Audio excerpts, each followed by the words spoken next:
Good morning. Today our topic is respiration. రెస్పిరేషన్లో మనకి రెండు రకాల రెస్పిరేషన్స్ ఉంటాయి. ఒకటి ఏరోబిక్ రెస్పిరేషన్, రెండోది అనరోబిక్ రెస్పిరేషన్. ఏరోబిక్ రెస్పిరేషన్ అంటే దీన్ని వాయు శ్వాసక్రియ అని కూడా అంటాం. అంటే ఆక్సిజన్ సమక్షంలో జరిగేటటువంటి శ్వాసక్రియను వాయు శ్వాసక్రియ అంటాం. ఫస్ట్ దీని గురించి డిస్కస్ చేసిన తర్వాత రిమైనింగ్ అనరోబిక్ రెస్పిరేషన్ చూద్దాం. సో ఏరోబిక్ రెస్పిరేషన్ అంటే వాయు సహిత శ్వాసక్రియ. వాయు సహిత శ్వాసక్రియ ఆక్సిజన్ సమక్షంలో జరిగేటటువంటి శ్వాసక్రియ. ఈ శ్వాసక్రియలో అధస్థ పదార్థము ఏదైతే అధస్థ పదార్థం ఉంటుందో దీన్ని సబ్స్ట్రేట్ అంటాం. అధస్థ పదార్థం పూర్తిగా ఆక్సిజన్లో దహించబడుతుంది.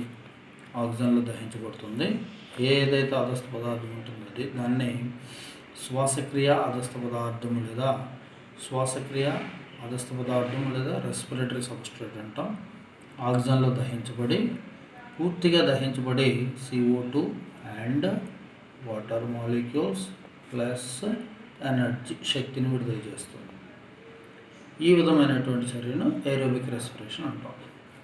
సో ఏరోబిక్ రెస్పిరేషన్ ఆక్సిజన్లో పూర్తిగా దహించబడి CO2 అండ్ వాటర్ మాలిక్యూల్ విడుదల చేస్తుంది కాబట్టి దీనికే కంప్లీట్ ఆక్సిడేషన్ అని కూడా అంటాం. కంప్లీట్ ఆక్సిడేషన్, సంపూర్ణ ఆక్సీకరణము, దీనికి ఇంకో పేరు సంపూర్ణ ఆక్సీకరణం అని కూడా అంటారు. సంపూర్ణ ఆక్సీకరణం అంటే ఆక్సిజన్లో దహించబడి CO2 అండ్ వాటర్ ఎనర్జీని విడుదల చేస్తుంది. ఫర్ ఎగ్జాంపుల్ ఇక్కడ పాల్గొనేటువంటి సబ్స్ట్రేట్స్ ఏంటై ఉంటాయి? సాధారణంగా ఇక్కడ పాల్గొనేటటువంటి సబ్స్ట్రేట్ కార్బోహైడ్రేట్ అయి ఉండొచ్చు. C6H12O6 is one of the carbohydrate. ఇది ఆక్సిజన్లో దహించబడుతుంది. ఆక్సిజన్లో దహించబడి ఏం విడుదలవుతుంది? CO2 ప్లస్ వాటర్ మాలిక్యూల్ విడుదల చేస్తుంది ప్లస్ శక్తిని విడుదల చేస్తుంది. సో ఇలా విడుదల చేసేటప్పుడు దీనిలో ఉన్నటువంటి కార్బన్స్ ఎన్ని ఉన్నాయి? 6 ఉన్నాయి కాబట్టి ఇక్కడ విడుదలైనటువంటి కార్బన్ డైఆక్సైడ్ 6CO2 విడుదలవుతుంది. అండ్ ఇక్కడ ఉన్నటువంటి హైడ్రోజన్స్ 12 ఉన్నాయి కాబట్టి ఇక్కడ 6H2 మాలిక్యూల్స్ విడుదల చేయబడతాయి. సో ఈ విధంగా 6 ఆక్సిజన్స్ ఫామ్ అవడానికి 6H2O ఫామ్ అవడానికి టోటల్ 18 కార్బన్స్ అవసరం. 18 ఆక్సిజన్స్ అవసరం. సో 18 ఆక్సిజన్స్ అంటే ఆల్రెడీ దీనిలో 6 ఉన్నాయి కాబట్టి ఇంకా 12 ఆక్సిజన్స్ వాతావరణం నుండి తీసుకుంటుంది. సో 12 ఆక్సిజన్స్ అంటే దాన్ని O2లో మారిస్తే 6O2 అవసరం. ఈ విధంగా బ్యాలెన్స్ చేయొచ్చు. ఇక్కడ విడుదలైనటువంటి శక్తి 686 KCl ఎనర్జీ, 686 KCl ఎనర్జీని విడుదల చేస్తుంది అన్నమాట. ఇది one of the substrate carbohydrate. అదేవిధంగా కార్బోహైడ్రేట్స్తో పాటుగా ఇంకా శ్వాసక్రియలో పాల్గొనేటటువంటి పదార్థాలు ఫ్యాట్, కొవ్వు పదార్థం పాల్గొంటుంది. వీటినే లిపిడ్స్ అని కూడా అంటాం. అదేవిధంగా శ్వాసక్రియలో పాల్గొనేటటువంటి పదార్థాలు ప్రోటీన్స్ కూడా పాల్గొంటాయి. ప్రోటీన్ సేమ్ ఇదే విధంగా ఆక్సీకరణ జరుగుతుంది. అండ్ ఫోర్త్ వన్ ఏంటంటే ఆర్గానిక్ యాసిడ్స్ పాల్గొంటాయి. ఆర్గానిక్ యాసిడ్స్ మీన్స్ తెలుగులో ఏమంటారంటే సేంద్రియ ఆమ్లాలు. సో వీటినే మనం శ్వాసక్రియ అధస్థ పదార్థాలుగా పరిగణించడం జరుగుతుంది. వీటినే రెస్పిరేటరీ సబ్స్ట్రేట్స్ అంటాం. ఇవే శ్వాసక్రియలో పాల్గొంటాయి. సో ఇవి శ్వాసక్రియలో పాల్గొని ఏ రకమైనటువంటి ఆక్సిజన్లో దహించబడి ఏ రకంగా రియాక్షన్స్లో పాల్గొంటాయి అనేటటువంటిది మనం RQ చెప్పేటప్పుడు మీకు అక్కడ డీటెయిల్డ్గా ఎక్స్ప్లెయిన్ చేస్తాం. తర్వాత ఏరోబిక్ రెస్పిరేషన్ కంప్లీట్ అయిన తర్వాత అప్పుడు వీటన్నిటికి ఉన్నటువంటి లింక్ ఏంటి, రిలేషన్స్ ఏంటి అనేది అక్కడ ఎక్స్ప్లెయిన్ చేసుకోవచ్చు. ఇక్కడ మనం ఎక్స్ప్లెయిన్ చేసుకునేటటువంటిది ఏంటంటే main aerobic respiration, carbohydrate respiration explain చేస్తాం. సో కార్బోహైడ్రేట్ వాయు సహిత శ్వాసక్రియలో పాల్గొనాలంటే సో ద కార్బోహైడ్రేట్ ఏరోబిక్ రెస్పిరేషన్లో పాల్గొనాలంటే ముఖ్యంగా ఇది 4 దశల్లో పాల్గొంటుంది. ఫస్ట్ దశను ఏమని పిలుస్తామంటే గ్లైకోలైసిస్ దశ అని పిలుస్తారు, గ్లైకాలసిస్. రెండవ దశను the second phase, first the glycolysis, second ఫేజ్ని ఏమని పిలుస్తారంటే ఆక్సిడేటివ్ డీకార్బాక్సిలేషన్ దశ అంటాం. ఆక్సిడేటివ్ డీకార్బాక్సిలేషన్ ఫేజ్, దీనికే లెప్మన్ రియాక్షన్ అని కూడా అంటాం. లెప్మన్ రియాక్షన్ జరుగుతుంది.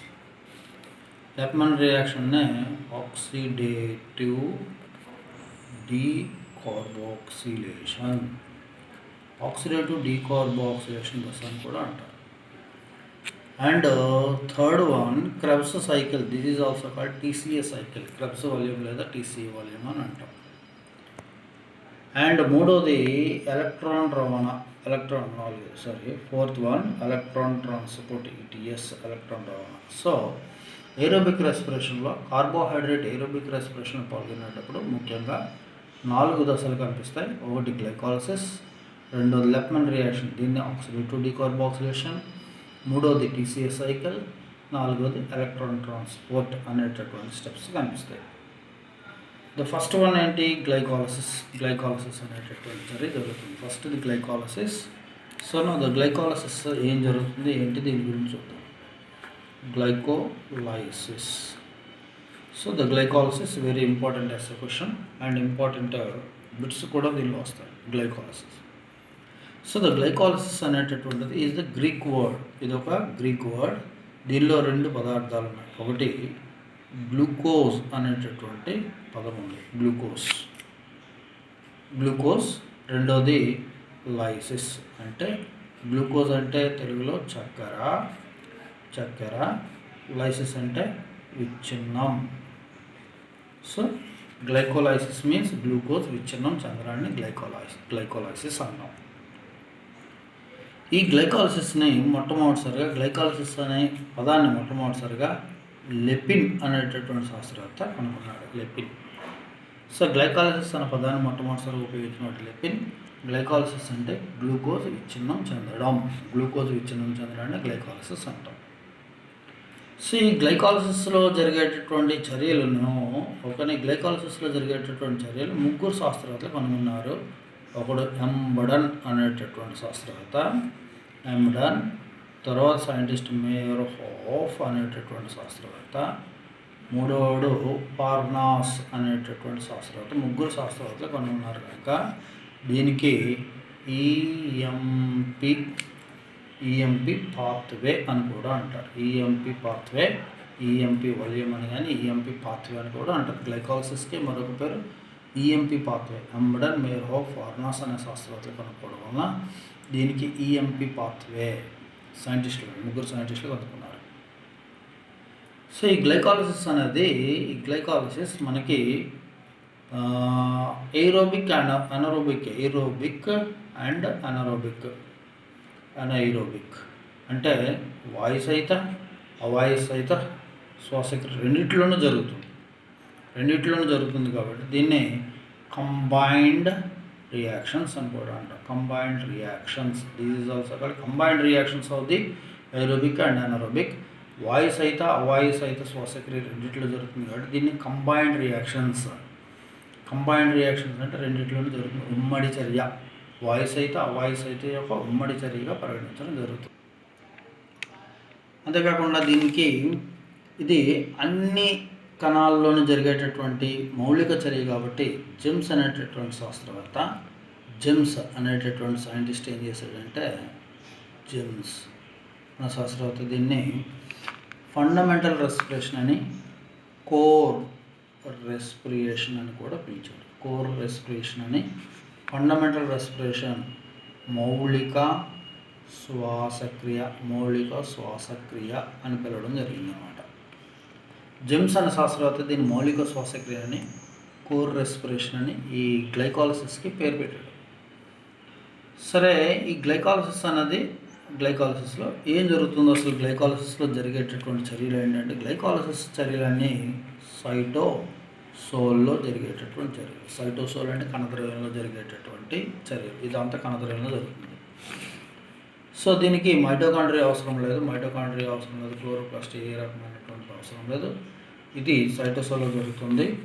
అండ్ అన్ని సజీవ కణాలలో జరిగేటటువంటి, ఇది ముఖ్యంగా అన్ని సజీవ కణాలలోనూ జరుగుతుందండి, అన్ని సజీవ కణాల్లో. So the glycolysis maximum takes place in all living cells. శ్వాసక్రియ జరిపించుకునేటటువంటి అన్ని సజీవ కణాల్లో మ్యాక్సిమం జరిగేటటువంటి చర్య ఇది. సరే, ఈ సైటోసోల్లో ఏం జరుగుతుంది? సైటోసోల్లో గ్లైకాలసిస్లో ఏమవుతుందంటే the glucose molecule is converted into 2 pyruvates. పైరువేట్గా కన్వర్ట్ అవుతుంది. ఒక గ్లూకోజ్ అణువు 2 పైరువిక ఆమ్లపు అణువులుగా మారేటటువంటి ఈ చర్యనే గ్లైకాలసిస్ అని పిలవడం జరుగుతుంది. ఒక గ్లూకోజ్ అణువు 2 పైరువిక్ యాసిడ్స్గా కన్వర్ట్ అవుతుంది. Is called glycolysis. So the గ్లైకాలసిస్లో టోటల్ రియాక్షన్స్ అన్నీ కలిపి ఫైనల్గా a glucose molecule is converted into 2 pyruvic acids. So this is the glycolysis lo jarigedi. So now you are going to glycolysis reactions ఎలా జరుగుతాయి చూద్దాం.